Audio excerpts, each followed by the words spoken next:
Hey guys, today we are going to discuss how to teach mindfulness meditation to kids. Let's take a peek inside the world of the average child. Growing up isn't all ice cream, rainbows and puppy dog kisses. There's lots of stress, confusion, fear, and disappointment. Plus, virtually every aspect of their lives is regulated to some degree by adults, from the moment the alarm goes off to the moment they're sent to bed. Not surprisingly, kids frequently sleepwalk through big chunks of their day as they fulfill other people's expectations. Although there are many schools of meditation, I'm going to oversimplify things a bit and divide this list into 4 slightly overlapping categories. All of them have their advantages. I'm leaving out religious, spiritual meditations and trance states brought about through chanting, twirling, etc. Guided meditation. This is kind of a hypnotic state, self-induced or led by another person. Guided meditation involves a quiet narrative, mental visualization and positive affirmations, suggestions. Moving meditation. Some examples of this are Tai Chi, yoga, swimming laps and even long solitary walks in nature. As breathing and motion synchronize, the mind opens and clears. Focused meditation. This deals with focusing on something outside of yourself, rhythmic music, a candle flame, or some object. Mindfulness meditation. Mindfulness means deliberate awareness in the present moment, free of judgment. For our purposes, I'm going to key in on mindfulness meditation. But before launching into the instruction and application segments, please heed this warning: as an adult teaching a kid, you better know what you're doing. Reading this article is an excellent start, but it will not make you an expert. Get some books. Take out a few instructional DVDs from the library. Maybe even find a qualified, experienced and professional instructor and take lessons. Remember, kids are like sponges. If you're involved in a personal development program, they'll sense your credibility. And besides, with so much to gain, it pays to do it right. I strongly encourage you to participate with your kid. Just giving instructions and holding a stopwatch isn't nearly as effective. Preparation. Children, and a lot of adults, have preconceived and incorrect ideas about meditation, so it's worthwhile to take a few moments and set the record straight. Only holy men meditate. Actually, meditation is for everyone. You don't need to be a guru or monk. People from all walks of life do it: champion athletes, top musicians, respected professors, successful business people, and homemakers. You can get psychic powers. No. It doesn't give you the ability to read minds, see the future, move objects with brainwaves or zip around the universe in an astral body. Sorry. You've got to do weird stuff like sit in a lotus position and chant. In fact, you can meditate while kneeling or sitting in a chair. And while some people do chant, many others don't. And we aren't going to. Another school of thought is to skip this step entirely. Don't make it such a big deal. Introduction. Like a lot of things in life, this is as complicated as you want to make it. Keep in mind, you're teaching a child. Keep your expectations realistic. Your kid isn't going to sit still for half an hour. 2 or 3 minutes is plenty to start with, and for some kids, even 1 minute is respectable. Keep your explanation simple, brief. Tell them what they're going to do, how to do it, and for how long. And set a goal. Tell them what they're trying to accomplish. Do not do a brain dump, and overload them with a gazillion details. Provide a few points on posture, 1 or 2 things they might focus on, and the guidelines. When you get into position, take a moment or 2 and get comfortable. Once we begin, you stay still.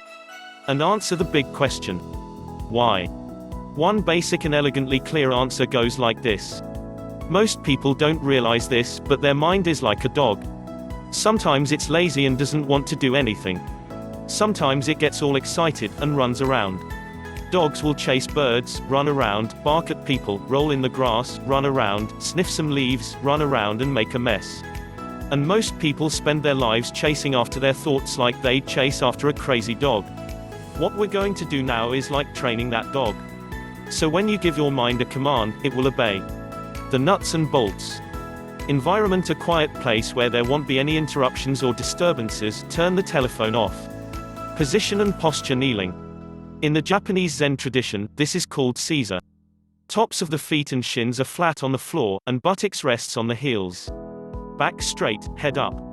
Hands can rest on the thighs or be folded in the lap. Breathing. Through the nose. Slowly and rhythmically, from the lower abdomen, not the chest or shoulders. Progressive relaxation. Starting from the top of the head and working down, release any unnecessary tension. Focus. Some people count their breaths. In is 1, out is 2.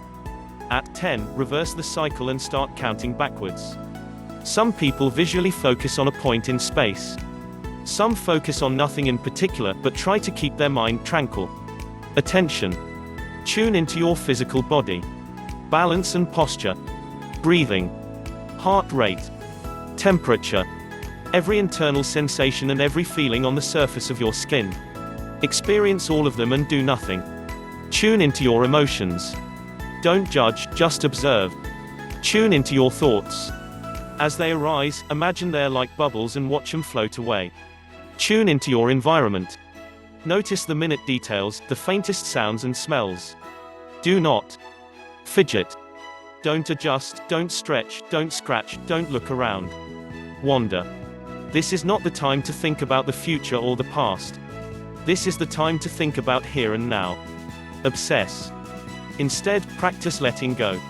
Just release. Goal. Just sit. Be still. Okay. Eyes open. At the conclusion of your session, smile and take a deep cleansing breath.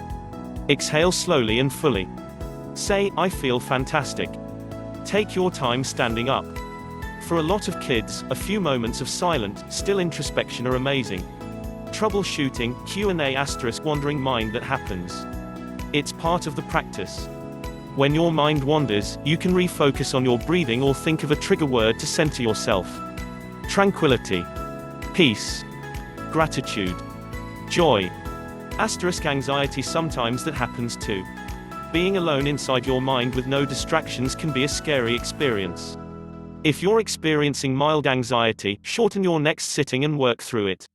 If mindfulness meditation is triggering panic attacks for your child, this mode of practice isn't for them. They'll get more out of some kind of moving meditation. I can't, my child can't kneel like that. If there's some kind of legitimate physical limitation, you certainly can sit in a straight back chair. You can also sit on a cushion to relieve the compression in your knees. This is uncomfortable. It hurts. Correct. That's all part of it. Remember, we aren't trying to transcend anything, we are seeking to experience things fully and at the same time, remain attached. You become aware of your mind as it's working, for example, my legs hurt. That was a thought. People in the 60s, 70s and beyond hold Caesar for periods of up to 45 minutes. They're flesh and blood and bone just like you. Suck it up. It's never quiet enough around here unless you're going to sit on the moon, there's going to be some ambient noise. Maybe a plane passing overhead, or a droplet of water falling from the kitchen faucet. The trick is not to resist. Acknowledge, accept, and freely let it pass. Can't I do this laying down? Short answer, no. You'll wind up falling asleep. I'm all in favor of naps, but this isn't that. Am I doing this right? A more productive question might be, am I doing this well? There's no one right way. The important thing is working the basic concepts, and being consistent. As you meditate, you'll begin to see that just as you don't need to scratch your nose the second it itches, or speak when a thought pops into your head. Soon, you'll see some cool things start happening in your life. You won't need to eat that slab of cake just because you want to. You won't need to contradict someone if you feel they're wrong. You won't need to act out when you get angry. To paraphrase Viktor Frankl, you'll understand that between stimulus and response, there's a tiny pause, and in that space is your ability to choose. How does any of this help a kid beat a bully? No matter what kind of situation you find yourself, there's one variable that you can control. You. Imagine a kid who's being teased, or insulted or intimidated.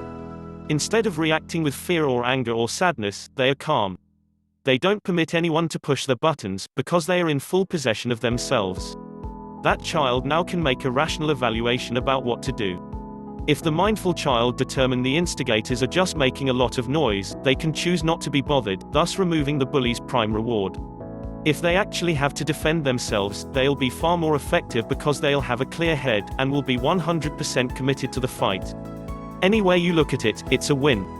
Next step, instantly download your free report at the Total Bully Solution, http://www.totalbullysolution.com. Your son or daughter can be bully-proof, http://www.totalbullysolution.com, in 2 weeks or less.